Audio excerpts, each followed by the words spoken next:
Assalamualaikum warahmatullahi wabarakatuh. Oke teman-teman semuanya, di video kali ini saya akan menjelaskan suatu materi. Di mana materi yang saya akan jelaskan yaitu tentang bilangan real. Oke, sebelum kita lanjut ke pembahasan materinya, izinkan saya memperkenalkan anggota kelompok saya. Yang pertama ada saudari Wina Natalisa, yang kedua ada saya sendiri Lawaiz Bilal Izdihar, yang ketiga ada Rahmat Hidayatullah, dan yang terakhir ada Ridho Darmawan. Oke, kita lanjut ke dalam pembahasan materinya, yaitu pembahasan tentang bilangan real. Apa sih bilangan real itu? Bilangan real merupakan himpunan bilangan yang mencakup semua bilangan rasional dan irasional. Bilangan ini dapat digunakan untuk mengukur panjang, volume, dan konsep matematis lainnya. Dan di sini juga ada pengertian bilangan imajiner dan bilangan real. Bilangan imajiner dinotasikan dengan I adalah bilangan yang berupa akar pangkat genap dari suatu bilangan negatif dan tidak jelas sifatnya. Apakah positif atau negatif? Misalnya min 4 sama dengan 4 dalam kurung min 1 sama dengan tambah kurang 2 min 1 sama dengan 2i. Sedangkan bilangan real adalah bilangan yang mengandung salah satu sifat secara tegas, yaitu positif atau negatif dan tidak keduanya. Perlu teman-teman ketahui bahwa bilangan real itu mempunyai 3 sifat. Di antaranya yaitu yang pertama, dapat dinyatakan dalam sebuah garis bilangan. Sifat yang kedua yaitu menentukan sifat medan, lapangan, dan gelanggang dalam operasi tambah dan kali. Dan sifat yang ketiga yaitu memenuhi sifat urutan. Ada juga sifat bilangan real lainnya.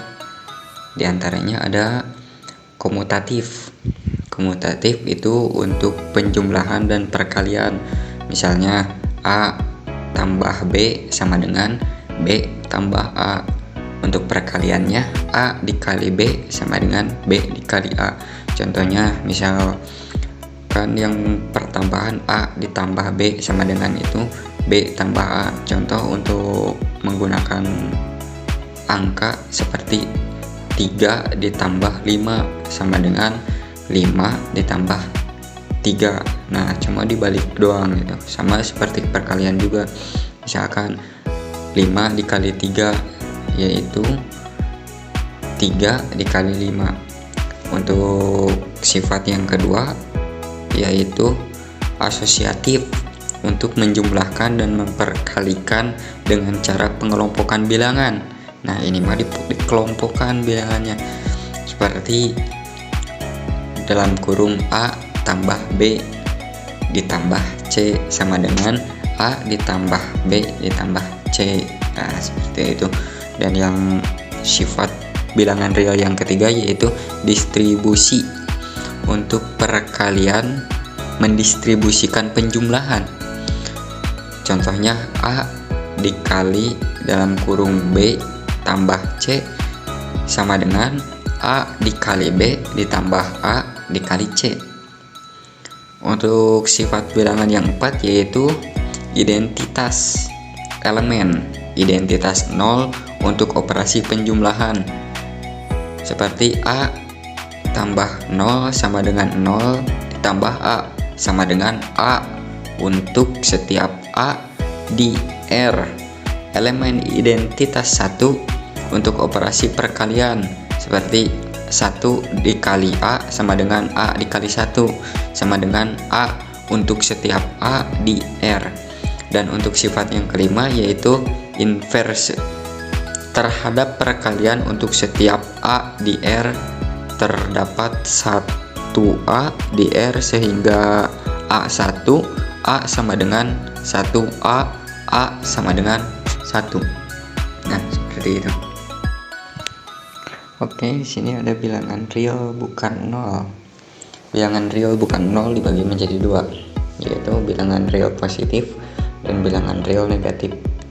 Seperti X lebih kecil dari Y jika dan hanya jika X dikurang Y negatif. Yang kedua adalah X lebih kecil sama dengan Y jika dan hanya jika X dikurang Y negatif atau 0.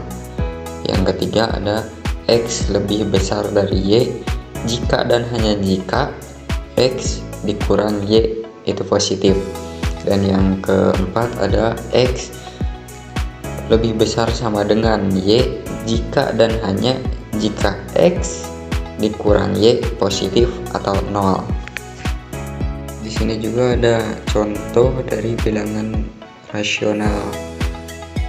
Bilangan rasional dapat ditulis sebagai P per Q dengan P tidak sama dengan 0. Hasil desimalnya yaitu berakhir atau berulang. Contohnya seperti 2/5, hasilnya yaitu 0,4, itu yang berakhir.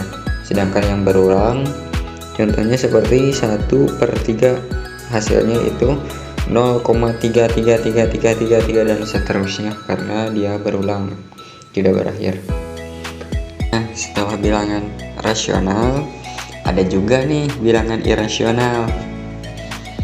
Bilangan irasional adalah bilangan yang tidak bisa ditulis dalam bentuk pecahan Pi per Q. Hasil desimalnya tidak berakhir dan tidak berulang. Contohnya bilangan irasional yang sering kita temukan seperti Pi sama dengan 3,14159 dan seterusnya. Ada juga akar 2, yaitu akar 2 sama dengan 1,414243 dan seterusnya. Ada juga bilangan Euler, yaitu 2,718283 dan seterusnya. Jadi bilangan irasional ini berbeda dengan bilangan rasional yang desimalnya bisa berakhir atau berulang. Di sini juga kita akan menyajikan bilangan real. Bilangan real bisa kita sajikan dalam bentuk pecahan maupun desimal. Ada 3 cara menyajikannya, yaitu yang pertama pecahan ke desimal. Contohnya 1/4 sama dengan 0,25 dan 1/8, hasilnya yaitu 0,125. Untuk yang kedua yaitu desimal kepecahan. Contohnya yaitu 0,25 sama dengan 25/100 atau disederhanakan menjadi 1/4. Lalu 0,15 sama dengan 3/20. Yang ketiga yaitu desimal berulang kepecahan. Contohnya misal kita punya Z sama dengan dengan 0,12, 12, 12, 12, 12 dan seterusnya. Metode Euler digunakan di sini. 100Z sama dengan 12, 12, 12, 12 dan seterusnya. Lalu dikurang Z sama dengan 0,12, 12, 12 dan seterusnya. Sehingga 99Z sama dengan 12. Jadi Z 12/99 atau disederhanakan menjadi 4/33. Nah, mungkin kesimpulannya yaitu bilangan real mencakup semua bilangan rasional dan irasional. Bilangan real memiliki sifat urutan yaitu trikotomi, transitif, aditif, dan multiplikatif, dan menyajikannya bisa dalam bentuk pecahan maupun desimal. Mungkin segitu saja materi yang bisa saya sampaikan. Mohon maaf Bila masih banyak kekurangan, sekian dari saya. Wassalamualaikum warahmatullahi wabarakatuh.